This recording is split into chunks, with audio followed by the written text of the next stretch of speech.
Gautam Buddha says that you will not be punished for your anger, you will be punished by your anger. If you keep anger towards someone, then it is like putting burning coal in your mouth, in which you, yourself, keep burning. Once upon a time, a very famous Zen master lived in a small village. He was a very wise and calm person, so all the people of the village used to come to him for advice. One day, a young man came to meet him, who was not in a good mood for some reason. Because of the bad mood, he forcefully closed the gate outside the house and threw his shoes outside the door. When he opened the door of Zen Master's room, Zen Master stopped him outside. Zen Master said, "First go outside and apologize to the gate and shoes." The man was surprised and said, "Do I have to apologize to the gate and shoes? This is absolutely foolish." Zen Master calmly said, "You leave from here and don't ever come back. Because until you cannot understand such a simple thing, no work can be done in your life." The point is that if you can express your anger on the door and shoes, then you can also respect them and apologize to them. Zen Master patiently explained to him that anger is a relationship, just as asking for forgiveness is a relationship, and so is loving. If you can be angry at the door, you can also apologize to it. When Zen Master said this very calmly to him, the man stood there stunned, totally silent, because no one had ever faced his anger fearlessly before. The man understood the meaning of the Zen Master's words. He went near the door and tried to apologize, but ended up crying bitterly. Then he bent down and touched his shoes. After that, when he reached Zen Master embraced him. The man says that I always used to get angry at people. I kept finding fault in everyone. I kept pointing out everyone's mistakes, and my mind had become like a thorn. There was always a prickling sensation in my mind. But today I understood the value of love and forgiveness.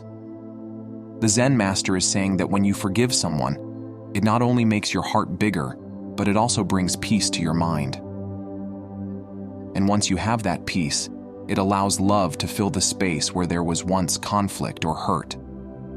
So, forgiving others can lead to a bigger heart, inner peace, and a greater capacity for love. Saying this, both the man and the master hugged each other and started crying, because today that person had learned to be free from the burden of a lifetime. People cross the road without looking around. They argue with each other without any reason. And there are all kinds of people in the world who will react opposite to your behavior. Being angry all the time means punishing yourself for someone else's mistake. It doesn't benefit you or the other person. The moral of this story is, if we can find the cause of anger, then we can also find the reason for forgiveness and seeing goodness. When our mind is calm and light, then love flourishes in it, and then we can focus on anything. So if you are angry with someone around you, find a reason to love them and silently forgive them.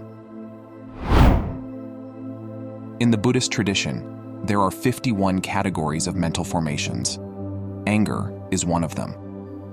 Zen Master Thich Nhat Hanh has often discussed this topic in his public Dharma talks. You can find many of them on the Plum Village YouTube channel. He says, "The teaching of the Buddha is that anger can never remove anger. Anger can only promote more anger. Only understanding and compassion can put down the flame of anger in us and in the other person. Understanding and compassion is the only antidote for anger. And using that, you heal yourself, and you help heal the people who are victims of anger."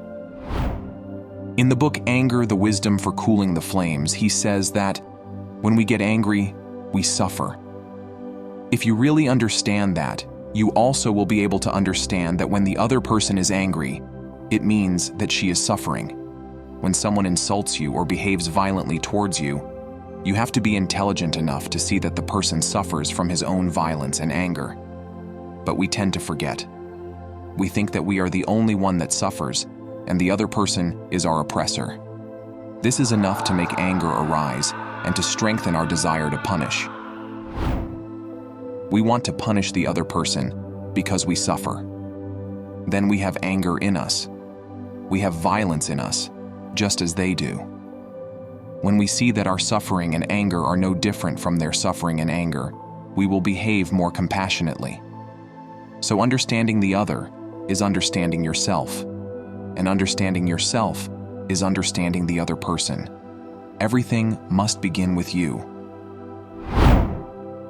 Self-love is the foundation for your capacity to love the other person. If you don't take good care of yourself, if you are not happy, if you are not peaceful, you cannot make the other person happy. You cannot help the other person. You cannot love. Your capacity for loving another person depends entirely on your capacity for loving yourself, for taking care of yourself. To take good care of ourselves, we must go back and take care of the wounded child inside of us. You have to practice going back to your wounded child every day. You have to embrace him or her tenderly, like a big brother or a big sister. You have to talk to him, talk to her. And you can write a letter to the little child in you of 2 or 3 pages to that you recognize his or her presence and will do everything you can to heal his or her wounds. The practice of mindfulness can always transform, even transform the past. You think that the past is already gone and you cannot do anything concerning the past, but that is not true. You can change the past because the past is still there in the present. The world of the past is still there in the present moment, and you can touch it. Let me show you the way to forgive yourself. Close your eyes and remind yourself how many mistakes I make in my life. Yet I keep forgiving myself. Similarly, others also make mistakes.